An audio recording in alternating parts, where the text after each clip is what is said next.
우리에게 주시는 하나님의 말씀 사도행전 10장에 있는 말씀입니다. 오늘 말씀을 생각하면서 많이 구제하고 항상 기도하더니 라고 하는 주제로 함께 은혜를 나누고자 합니다. 오늘 10장은 이제 베드로를 통해서 유대인들에게 하나님의 복음이 증거되고 또 이방인들에게 복음이 증거될 수 있는 어떤 그 기반을 닦은 후에 이제 가이사랴에 있는 고넬료라고 하는 사람의 믿음이 또 그의 행위가 그가 하나님 앞에 살아가고 있는 믿음의 삶의 행적을 기록하고 있습니다. 하나님이 단순히 어떤 한 사람의 그 신앙의 삶을 기록하는 데는 굉장한 의도를 가지고 계신다, 그렇게 볼 수 있습니다. 오늘 이 고넬료라고 하는 사람은 이달리아의 군대 군인이었습니다. 군인이었고 또 이 사람은 백부장이었다. 자기 휘하에 100사람의 부하를 거느리고 있는 군인이었다. 그렇게 말하고 있습니다.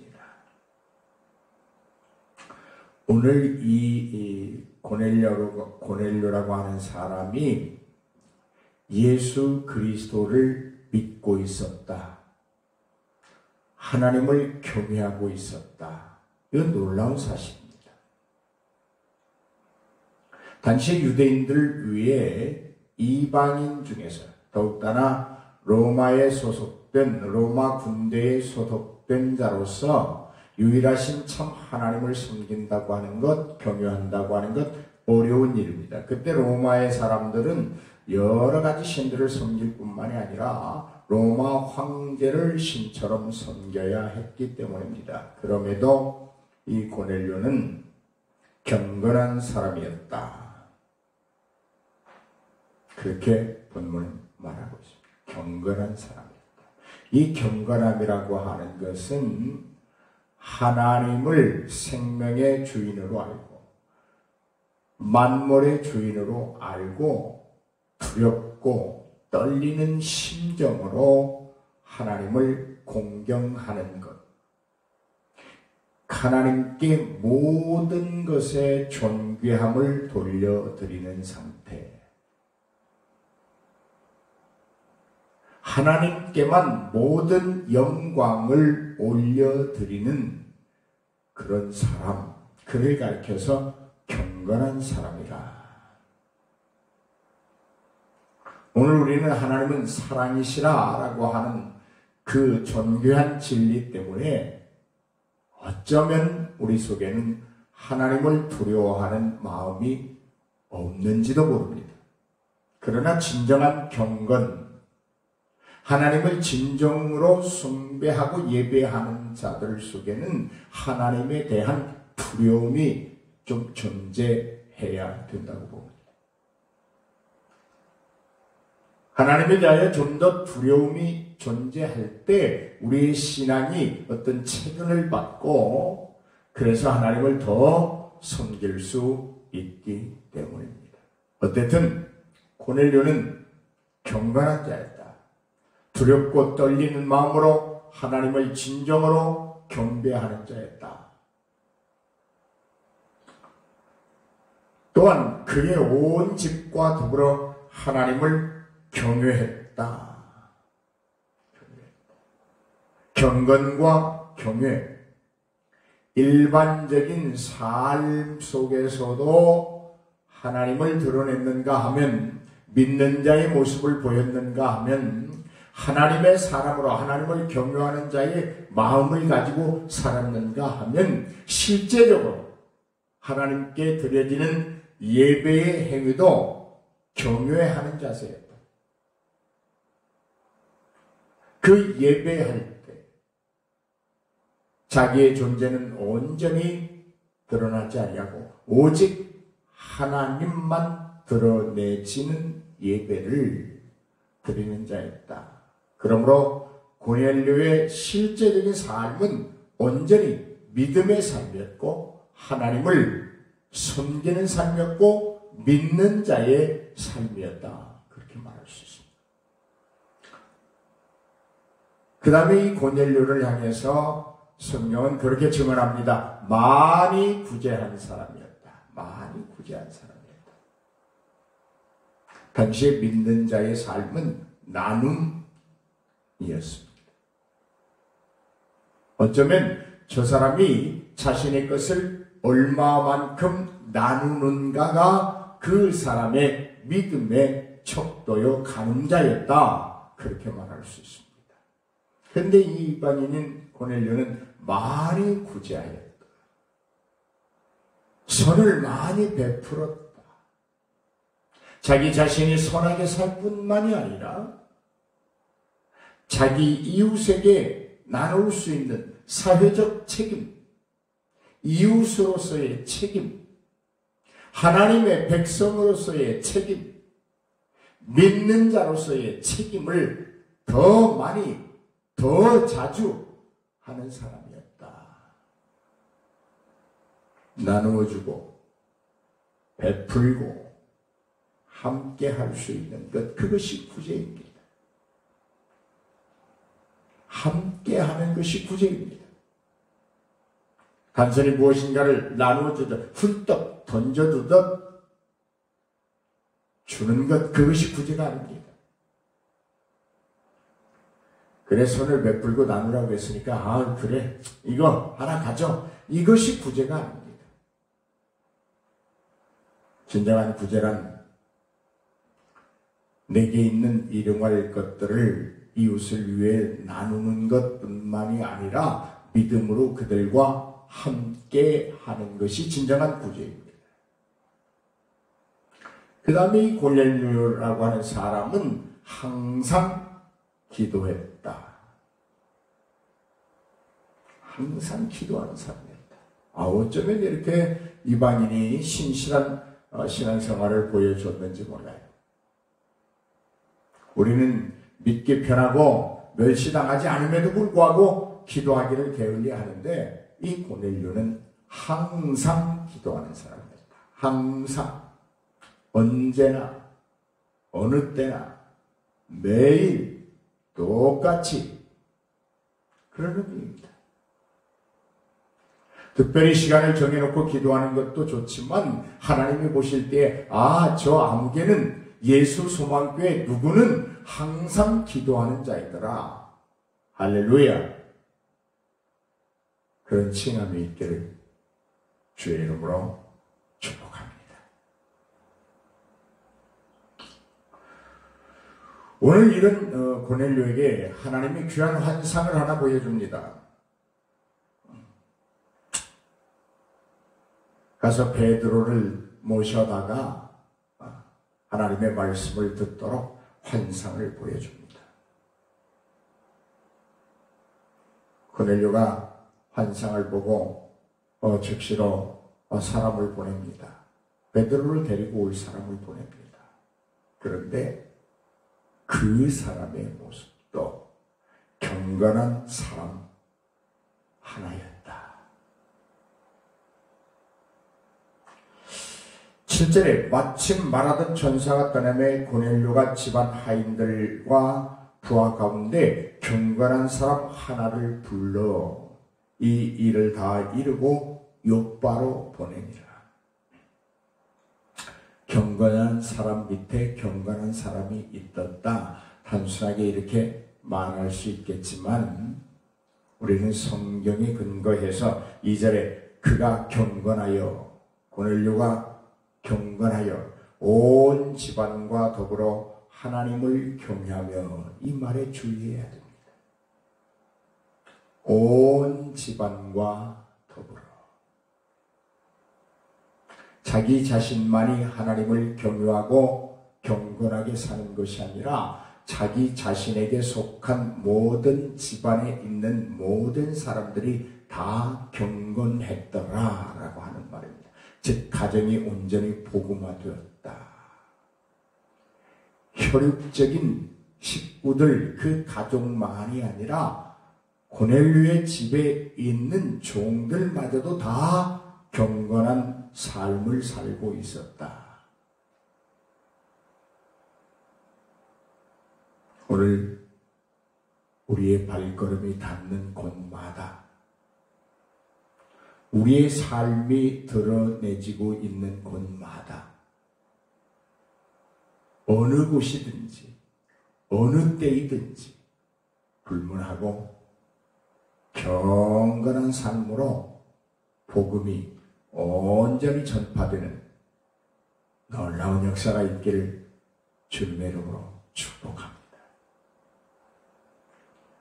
이제 이렇게 하나님의 고넬료에게 어떤 환상을 보여줘서 요바에 있는 베드로를 데리고 오라고 하는 동시에 베드로에게도 하나님이 똑같이 현몽하셨습니다.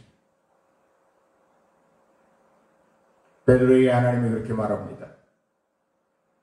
광주리에 달아서 보자기에 달아서 각종 네발 가진 짐승과 기름국과 공중에 나는 것들을 다 주면서 이것들을 먹으라 하니까 베드로가 나는 이런 것 가증한 것들을 먹지 않습니다.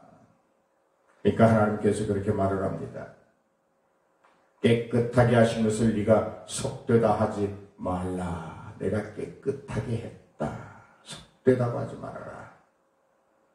이런 일이 3번이 있은 후에 그 그릇이 곧 하늘로 올라가게 됩니다.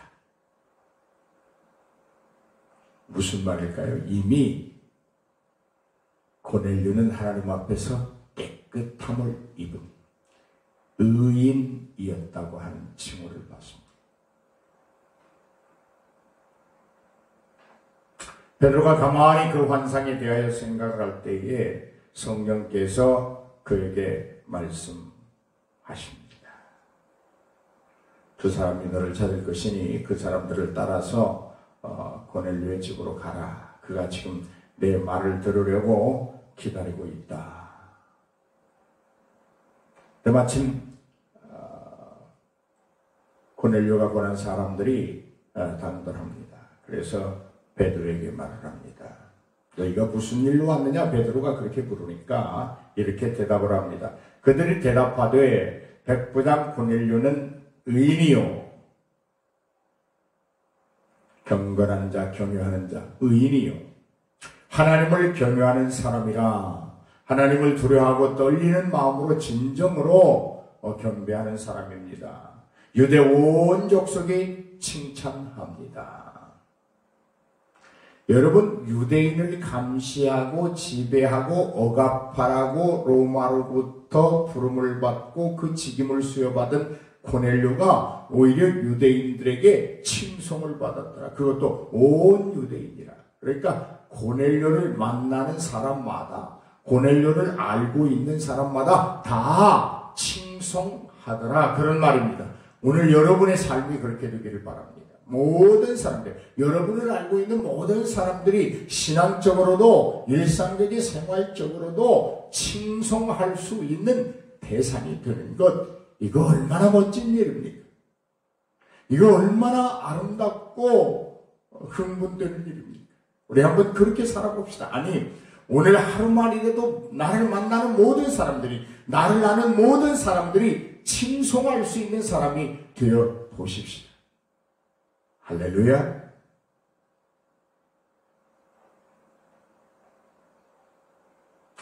그 다음에 그때 베드로에게 그렇게 말을 합니다. 고넬료가 천사의 지시를 받고 당신을 집으로 청하여 말을 들으려고 기다리고 있습니다. 그러니까 가셔야 합니다. 여기 보세요. 경건한 삶을 사는 사람, 하나님을 진정으로 경외하는 사람, 구제를 많이 하는 사람, 나누고 베풀기를 즐겨하는 사람, 항상 기도에 힘쓰는 사람은 성령의 감동에 민감한 반응을 보입니다. 무디지 않습니다. 어떤 의미일까요? 고넬료와 같은 사람들의 영은 항상 깨어 있더라고 하는 말입니다. 잠자는 영이 아닙니다.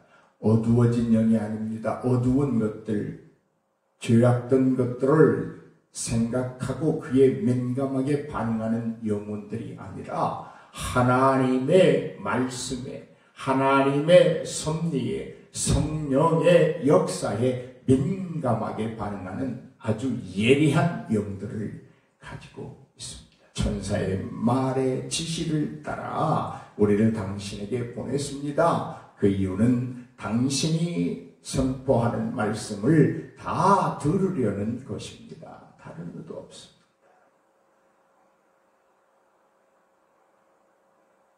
오늘 사랑하는 여러분, 조금 저도 욕심을 부려본다면 제 입술을 통하여 하나님이 들려주시는 그 말씀들을 들으려고 귀를 쫑긋이 세우고 받으려고 마음의 문을 열고 실천해 보려고 생각을 순환시키는 여러분들이 되기를, 성령의 감동에 민감한 자들이 되기를 주님의 이름으로 기대해 봅니다.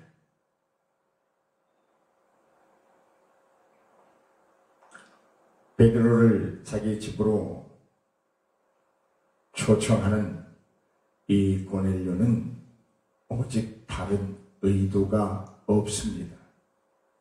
있다면 오직 하나, 하나님의 말씀을 듣고 싶은 것입니다. 오늘 여러분, 하나님의 말씀이 여러분에게는 어떻습니까? 즉시로 사람을 보내어서라도 주의 종을 데려다가 모셔다가 듣고 싶은 말씀입니까? 행여 주의 종이 여러분의 귓가에, 여러분의 심령에 말씀을 선포함으로 부담되는 말씀입니다. 혹시 하나님의 말씀이 여러분을 막대기와 지팡이가 되어서 여러분을 안위하고 인도하시고 지시하고 이끌어가는 좌표가 됩니까? 아니면 따르기에 부담스러운 말씀입니까?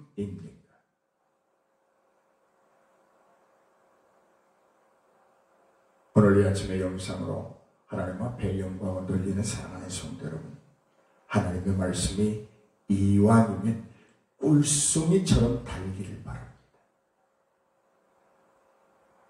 먹고 싶은 그 어떤 것보다도 더 먹고 싶고 더 배불리함을 받고 싶고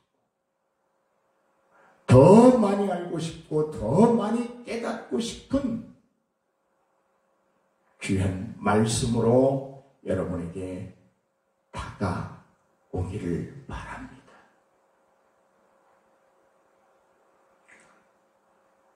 그래서 그들과 하루 유숙한 베드로가 이제 고넬료의 집에 이릅니다. 그래서 고넬료에게 또 아마 거기에 있던 온 집안 식솔들이 깜짝 놀랐을 거예요. 고넬료는 베드로를 모셔오도록 종을 보냈기 때문에 알고 있었지만 그 집안 사람들은 몰랐을 거예요. 그래서 깜짝 놀랐을 거예요. 그래서 베드로가 유대인이 이방인의 집에 오게 된 이야기를 쭉 설명을 합니다. 하나님께서 내게 지시하셔서 아무것도 내가 거룩하고 한 것을 속되다 하지 말라 했기 때문에 내가 여기에 왔다. 이 고넬료와 베드로의 고백이 너무 흡사하고 아름답습니다. 천사의 말을 듣고 즉시 베드로를 모셔오도록 요빠에 경건한 사람을 보내는 고넬료. 또 고넬료의 집에 도착해서 베드로가 하는 말, 하나님이 내게 말씀하셨기 때문에 내가 여기에 왔다라는 이 베드로의 고백. 두 사람은 다 하나님의 말씀에 즉각적인 순종을 보였습니다. 순종은 말씀이 깨달아질 때 즉시 일어나야 합니다. 뒤로 미루면 어느샌가 사단이 그 순종하려는 마음도 감동도 울컥 삼켜버립니다.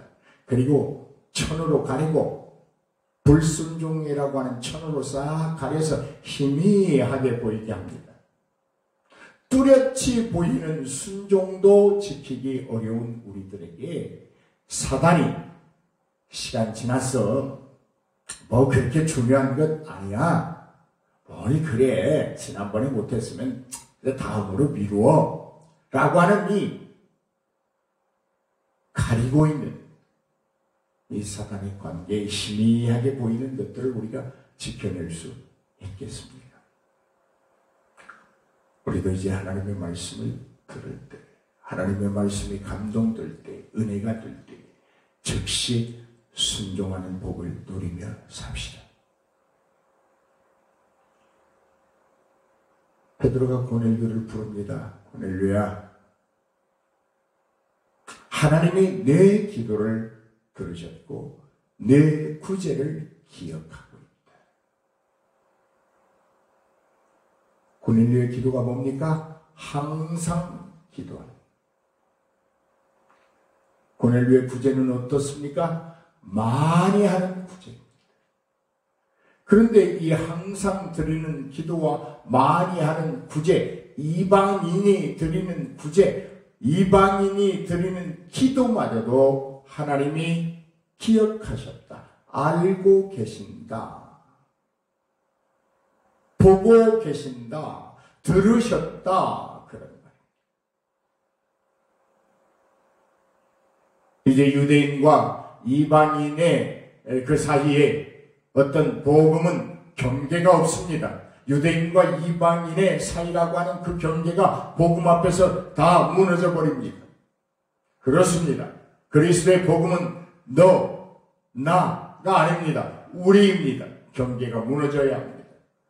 성도와 성도 간의 경계가 무너져야 합니다. 교회와 교회 간의 경계가 무너져야 합니다. 구원은 유대인에게도 이방인에게도 똑같이 그리스도의 사랑과 은총으로 임하는 것입니다.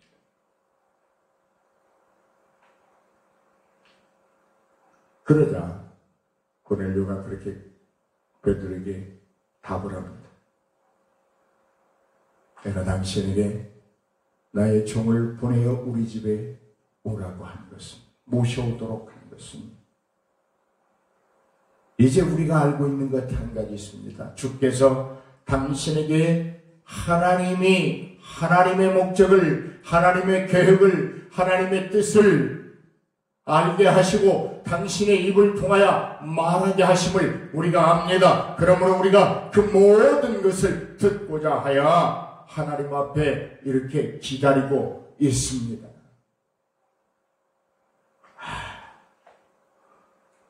얼마나 아름다운 신앙 고백인지요.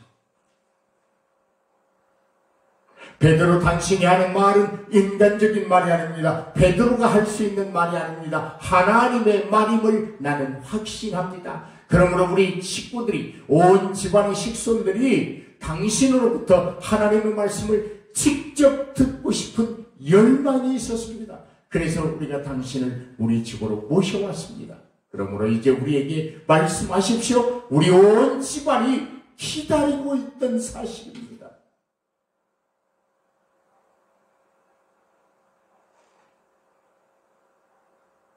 그래서 베드로가 그렇게 고백하죠. 아하, 내가 깨달았다.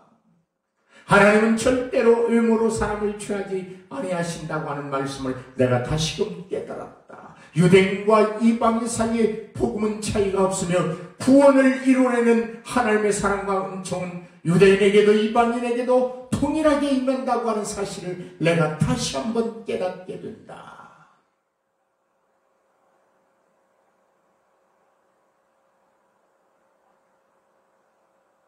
오늘 저와 여러분이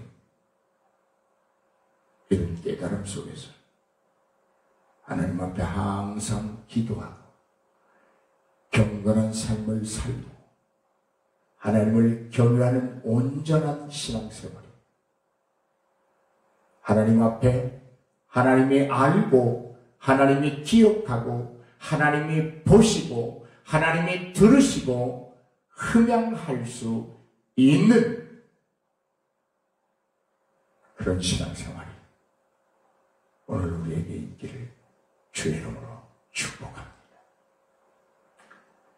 사랑하는 성도 여러분, 베드로가 그렇게 말을 합니다.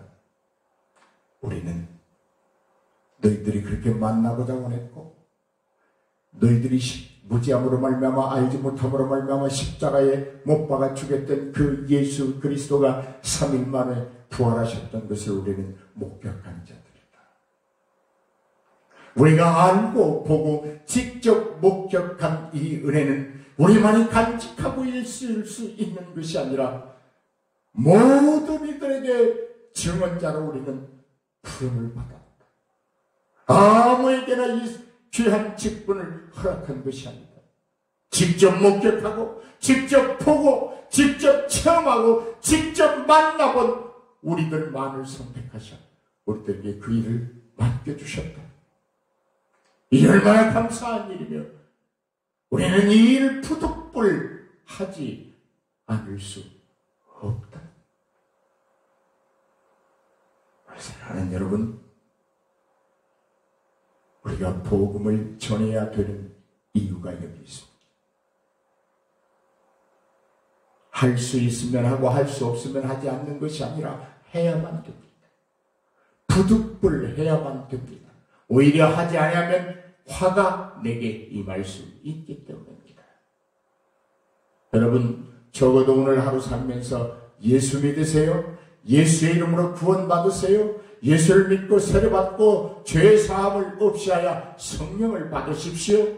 이런 말을 담대하게 적어도 내가 만나는 사람들에게 3번 이상은 해 보십시오. 누가 합니까? 여러분이 전하는 그 이야기를 통하여 그가 들음으로 믿음이 나고 마음이 어찌할꼬 찔려 세례를 받고 회개함으로 하나님의 백성으로 살아갈지 어찌하겠습니까? 천하보다도 귀한 그 한 영혼을 여러분이 전하는 하나님의 복음의 입술이 되어서 그들의 영혼이 죽게 돌아온다고 하면 얼마나 천국에서는 죄인의 그 한 사람의 돌아옴으로 말미암아 큰 잔치가 열리겠습니다. 오늘 저와 여러분이 그런 삶을 사십시다. 그러므로 오늘 이 아침에 기도하십시다. 하나님, 내가 경건하게 살게 하시고 하나님을 진정으로 경외하게 하시고 나눔의 책임을 다하게 하여 주시고 항상 기도하는 자가 되게 하시며 부활하신 예수 그리스도에 대하여 증인으로서의 삶을, 증언자로서의 삶을 살 수 있도록 담대함과 능력을 내려 주옵소서.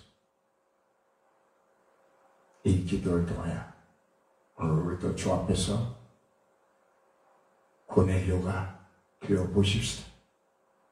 하나님의 말씀에 움직일 수밖에 없었고 하나님이 말씀하심으로 나는 너희 집에 왔고 하나님이 너희의 구제와 기도를 듣고 계심을 내가 깨달았고 유대인과 이방인 사이의 복음은 아무런 차이가 없음을, 경계가 없음을 내가 깨달았다고 고백하는 그 베드로가